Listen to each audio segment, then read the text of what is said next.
안녕하세요. 재테크는 여호수아처럼 데나리온의 김우수입니다. 반갑습니다. 데나리온 김강주입니다. 와. 저희가 그 연금 오늘 이야기를 할 건데 예. 제일 연금을 들 때 보통 연금을 받으면 다 없어지는 것들이 많은데 사람들이 질문하는 것 중에 제일 좋은 게 제가 이런 질문을 해요. 만약에 물가가 계속 올라가니까 그렇죠. 연금을 받는데 내 돈도 불어나고 내 원금도 불어나고. 네, 원금도 불어나는데 연금 자산도 불어난다. 연금도 불어난다. 내가 이렇게 들어봐도 너무 좋네.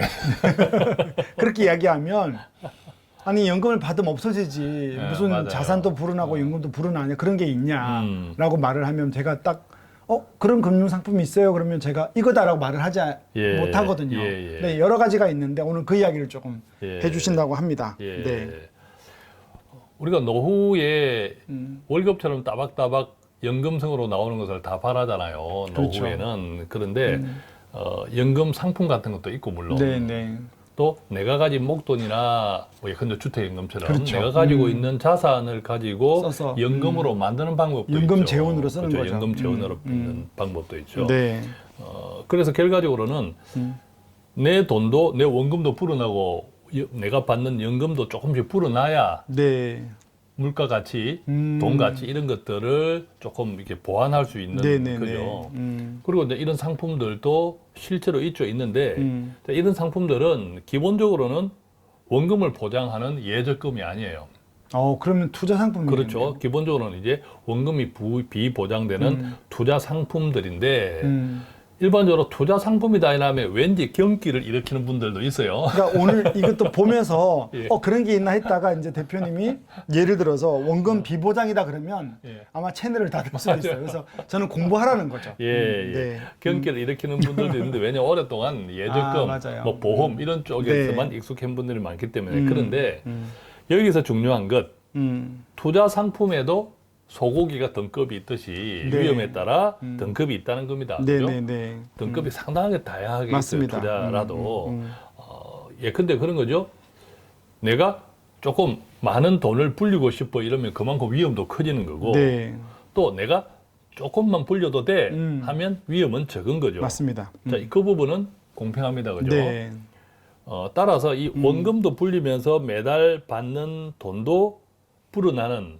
자, 기본적으로 선진국에는 연금 자산의 인출 전략 황금률이라는 게 있어요. 황금률. 저도 그거 들었습니다. 3%를 쓰고 매년. 4%를 굴린다. 맞아요. 이게 인출 전략인 맞아요. 거죠. 내가 가진 만약에 1억 원이 있다면 매년 3%씩 찾아 쓰고 남아있는 돈을 4%씩 굴리면 사실 4%씩 불린다고 할 때 이 기대 수익률은 높은 기대 수익률이 아니거든요. 그렇죠. 투자한다고 했을 때 맞아요. 저희가 기대 수익이 얼마입니까? 그럴 때 4% 그러면 에게 보통 7% 이상 보거든요. 보통 뭐 10%. 네, 우리는 10%까지는 또 투자를 잘 모르시는 분들은 그냥 20% 이렇게 지르기도 해요. 근데 운용을 한다 할 때 4% 수익을 기대하고 운용하는 것은 기본적으로 위험을 아주 낮추는 자, 그런 거죠. 그래서 이 같은 3%를 쓰고 4%를 운용하는 것은 그렇게 하면 결과적으로 내 원금도 불어나고 받는 돈도 내 원금이 불어나니까 거기에 3%도 불어나잖아요. 그렇죠. 계속 이제 불어납니다. 자, 이런 상품들은 투자 상품 가운데 기본적으로 중립형 투자 상품이라고 합니다. 그러니까 처음부터 상품이 나올 때 한 목표 수익률이 한 4%, 5%를 맞아요. 향해 있는 거죠. 한 3%에서 5% 사이에서. 사이로 이렇게 정하고 운용을 하는 거죠. 이때 중립형 자산이라고 하는 것은 우리가 투자 상품 중에서도 채권형은 사실 약속 정서잖아요. 그렇죠. 정부, 공공기관 또 큰 기업들에서 돈을 빌려주고 내가 이자와 함께 갚을게라는 약속 정서란 말이에요. 그러니까 기본적으로는 안전하죠. 그렇죠. 그 회사나 정부가 망하지 않는 한. 맞습니다. 그래서 이것을 채권형 자산을 안전자산이라고 기본적으로 이야기하는 거예요. 그 채권형 자산과 반대로 이제 주식형 자산. 주식형 자산은 좀 위험 자산이죠. 이것들을 절반씩 50%씩 50%씩 섞어서 투자하는 컨셉이 중립형 투자 자산입니다. 그러다 보니까 당연히 100% 주식형 자산만 하는 것에 비해서는 기대 수익도 절반으로 떨어지고 네. 기본적으로는 당연히 위험도 절반으로 떨어지죠. 낮출 수 있는 거죠. 그래서 이런 상품들은 증권회사나 은행에 가서 이런 상품들을 찾을 때는 혼합형 펀드, 혼합형 펀드나 혼합형 ETF를 ETF. 하나 추천해 주세요 하면 네. 이런 비슷한 유형의 상품들을 추천해요. 네. 그런데 이런 혼합형 투자 상품들이 기대할 수 있는 수익은 얼마나 되냐? 연간 4%에서 한 5% 정도. 네, 지난 과거 수익률을 봤을 때 한 4, 5% 나오는 예, 거죠. 4%, 5%. 네. 또 이 4, 5%는 매년 동일한 것이 아니라 투자 그럼요. 상품이니까 네. 들쭉날쭉 하는데 2% 될 때 있고 7% 맞아. 될 때 있고. 네. 또 변동성은 낮습니다. 네, 그만큼 네, 네. 들쭉날쭉하는 폭은 낮은데 이것도 이제 평균적으로 보면 그렇죠. 그렇다라고 이제 이해하시면 되고. 근데 이것도 좀 부담스럽다고 있죠. 생각하시는 분도 있어요. 투자 상품이라고 하면 경기를 일으키는 분들 네, 가운데서는. 그래서 자, 이게 또 부담스럽다면 쉽습니다. 이제 채권 비중, 안전자산 비중을 더 높이는 거죠. 그러면 60% 맞아요. 이렇게. 높이고 그러면 이제 기대 수익은 떨어지고 있죠. 기대 수익은 떨어지는 대신에 안정성을 확보하는 강화할 거죠. 수 있는 거죠. 그래서 예컨대 채권형 자산, 안전자산인 채권형 자산 비중을 한 60%로 네. 10% 올려요. 그러면 네. 주식형 자산은 40%로 떨어지겠죠. 네. 자, 이런 상품들은 증권회사나 은행에 가서 채권 혼합형 펀드 네, 채권 또는 혼합. 채권 혼합형 ETF를 몇 가지 추천해 주세요 하면 또 몇 가지를 추천해 줄 거예요. 네. 자, 똑같은 혼합형인데 채권 비중이 높기 때문에 앞에 채권 혼합형, 채권이라는 말이 들어가는 거예요. 그러니까 채권 혼합형 펀드 ETF 이제 이렇게 네, 네. 추천해 주세요 하면 되는데 이 같은 채권 혼합형 투자 상품의 일반적인 기대 수익률은 네. 앞서보다 조금 떨어지겠죠. 네, 한 네, 1% 네. 정도 떨어집니다. 그래서 연간 한 3%, 4% 정도. 네, 정도. 네, 네. 그러니까 이 정도가 아까 우리가 연금자산 인출 전략의 황금률 네. 그것에 이제 부합하는 투자 상품이죠. 음. 그런데 보통 이제 채권자산 60%를 편입하는 채권 혼합형 가운데서도 네. 나머지 40% 주식형을 어떻게 구성하느냐에 따라서 조금씩 달라요. 수익도 다를 수도 있고 맞습니다. 구조가 다를 수 있고. 주식형 자산을 광범위하게 분산하는 경우도 있고 네. 또 몇몇 기업으로 축소해서 분산하는 경우도 있다면 네. 그것에 따라서 축소해서 하면 할수록 기대 수익은 조금 높을 수 있으나 네. 위험은 또 그렇죠. 동시에 또 높을 수 있는 거죠. 예컨대 최근 출시된 상품 중에서 보면 신한자산운용에서 출시한 네. SOL, 소울 네. 미국 탑 5 채권 혼합 40 ETF 같은 게 있어요. 이건 제가 요 이름만으로 알 수 있을 것 예. 같아요. 왜냐하면 미국 탑 5니까 미국에 있는 5개 시가총액이 뭐 좋은 맞아요. 5개가 돌아가면서 될 거고 예. 채권 혼합이니까 여전히 채권 혼합인데 채권이 높고 네 40%라는 것은 주식이 40% 주식이 들어가 40% 있다는 맞아요. 거죠. 예. 잘 정리하셨는데 네. 미국 시가총액 1등에서 5번까지의 비중을 40%, 그 다음에 채권 비중을 60%로 가져가는데 네. 주식형 자산을 직접 자산 5개 종목으로 한정했기니까 기대 수익을 조금 일반적인 높일 수 60대 있겠죠. 40보다는 높일 수 있으나 위험도 더 높을 수는 있다. 자, 이것을 감안하면 이때 미국 탑 5는 궁금해요. 그죠? 네. 애플, 마이크로소프트, 맞소, 네. 구글, 아마존, 테슬라라고 정했다고 합니다. 지금은 예. 그런데 이것도 계속 바뀔 수 있잖아요. 바뀌면 자동으로 바뀌는 거죠. 정기 변경을 통해서 종목을 교체한다. 네, 이제 이런 방식으로 운영한다고 합니다.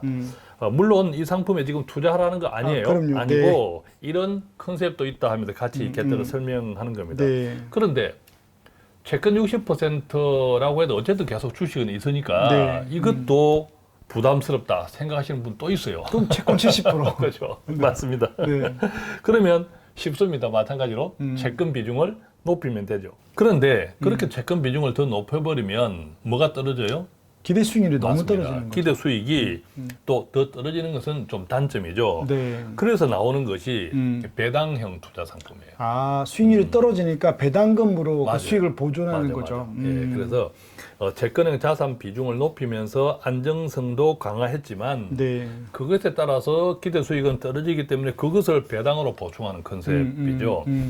뭐 다른 회사나 운용사에도 이런 게 있을 수 있으나 네. 잘 모르니까 예컨대 이제 저희 바인 투자자문에서 삼성증권을 통해서 자문 운용하는 월 배당 미국 ETF 포트폴리오가 그 비슷한 상품이죠. 이거는 채권형 비중이 60% 이상 되죠, 이거. 예, 65% 정도 돼요. 네. 채권형 자산 비중을 65%더 올렸고 나머지 35%를 우선주, 배당주 네. 이런 주식형 자산, 그다음에 이제 배당이 나오게 하기 위해서 리처, 그죠? 임대 자산에 네. 투자하는 리처형 자산, 또 기타 자산 등의 나머지 35%를 이제 분산 투자하고 있는 거죠. 네, 네. 자, 이처럼 채권형 자산 비중을 높였으니까 안정성이 더 강화됐죠. 네. 투자 자산에 이 같은 투자 자산의 기대 수익률은 대체로 한 2%, 3%예요. 그러니까 네, 원본에 네, 대해서는 네, 네, 네. 채권 비중을 더 높였으니까 2%, 3% 안 되니까 애게게 하잖아요, 그죠? 근데 배당이 있으니까요. 맞습니다. 그래서 이런 이제 배당형이 추가되는 거죠. 그래서 이 상품 같은 경우에도 매년 배당금은 연 평균 한 5% 정도 네, 네, 네. 그것을 매달 12개월로 나눠서 매달 네. 이제 지급하니까 결과적으로는 원금에 대한 안정성도 높이고 네. 또 배당을 통한 기대 수익도 같이 높여놨기 때문에 네. 이것을 원본 보존 추구형 투자 상품이다 이렇게 표현을 쓰는 거죠. 원금 보장이 되지는 않는 거죠. 그렇죠. 네. 원금 보장. 자, 이것은 다 비보장인데 그렇죠. 투자 상품이지만 등급이 다르고 굉장히 이제 채권 네. 안정성을 강화시켜 놓고 배당을 통해서 수익을 조금 그 부분을 만회시켜 놨다. 네. 이렇게 생각하면 되겠죠. 물론 지금까지 쭉 여러 가지 말씀드렸지만 어떤 유형의 투자 상품을 선택할 것인가는 고객들의 투자 성향도 다르고. 그렇죠. 상황이 다 다른 그렇죠. 나는 거죠. 죽어도 투자에 투자도 싫어. 이런 분들은 정기예금 하시는 게 그냥 좋아요. 네. 정기예금이나 마음 편하게. 내가 빼먹는 연금성 자산, 즉시연금이나 그죠? 이런 뭐 거. 그렇게 네. 하시면 되고. 네. 그래서 투자 성향도 중요하고 연세, 나이도 중요하고 또 다른 자산들도 있잖아요. 그죠? 네, 네. 다른 자산들이 있거나 없거나 그런 것들도 다 종합해서 판단해서 결정하는 것이 네. 좋고요. 그래서 혹시 뭐 이런 부분에 상담이 필요하면 저희 대나리온에 또 연락 주시면 되고. 네. 한 가지 그런데 여기서 이제 팁을 드리자면 중요합니다. 그죠? 팁. 네. 팁을 드리자면 2023년 올해는 네. 올해는 이 같은 중립형 자산들조차 네. 지금까지의 평균 이상의 상승을 기대하고 있습니다. 올해는 특히. 그죠? 네. 특히 올해는 왜냐하면 우리가 다 알고 있는 것처럼 지난해 2022년은 네. 주식과 안전자산이라는 채권도 같이 떨어졌거든요. 주식 떨어지는 것은 물론이었는데 네. 금리가 오르면서 이 채권 자산도 같이 떨어졌어요. 이게 40년 만에 처음이고 맞아요. 100년 만에 4번이는 맞아요, 일을 한 맞아요. 겁니다. 그래서 이게 네. 가깝게는 이게 가까운 게 아니네 40년이니까 40년입니다. 40여 년 만에 처음이고 지난 100년의 투자 시장의 역사를 보면 딱 네. 4번 있었는데 네. 그 4번 중에 한 번이 지난해였다는 거죠. 그렇죠. 그만큼 예외적인 한 해였다 지난해가. 뭐 다이어트를 했네요. 그죠? 그러니까 지금까지 그때까지 거품 물론 이제 투자 상품의 거품 있잖아요. 거품을 네. 그냥 다이어트한 상태. 오. 다이어트가 되었다 지난 네. 한 해. 그래서 올해는 특히 채권형 자산에서부터 지난해 하락분 이상을 네. 상승을 기대하고 있기 때문에 네. 비록 쭉 말씀드린 여러 가지 채권 주식 혼합형, 중립형 투자 자산이라고 해도 지금까지의 연 평균 수익보다는 더 높은 수익을 올해는 예상하고 있다. 네. 자, 이것도 팁으로 네. 참고하시면 좋겠습니다. 네. 저희가 그 연금 자산을 이야기를 할 때 늘 빼먹어서 없어진다라고 생각했는데 오늘 이야기를 들어보니 그 3%로 쓰고 예. 인출하고 4%로 굴린다 했는데 4%가 이야기를 들어보니 그렇게 너무 어렵지 않게 너무 위험하지 않게 여러분들이 갖고 있는 그 상황 속에서 하면 충분히 좀 얻을 수 있는 맞습니다. 그러니까 이 투자 상품 가운데서도 우리가 연금저축 펀드도 있고 네, IRP도 네, 있고 네. 또 변액보험도 투자성 네, 변액보험 맞습니다. 제대로 된 투자성 변액보험 이런 것들도 네. 오늘 말씀드린 이런 포트폴리오로 참고해서 구성을 하면 네. 이게 가능해질 수 있다는 네. 그래서 여러분 이게 물가도 계속 오르고 힘들어지는데 조금만 공부하셔서 원금 비보존 상품도 여러분들에게 도움이 되니까 한번 구성해 보시길 좀 권유드리고요. 투자는 다 본인 책임인 거 아시죠? 맞습니다. 그래서 공부하셔야 됩니다. 자, 여기서 저희는 물러가도록 하겠습니다. 감사합니다. 고맙습니다.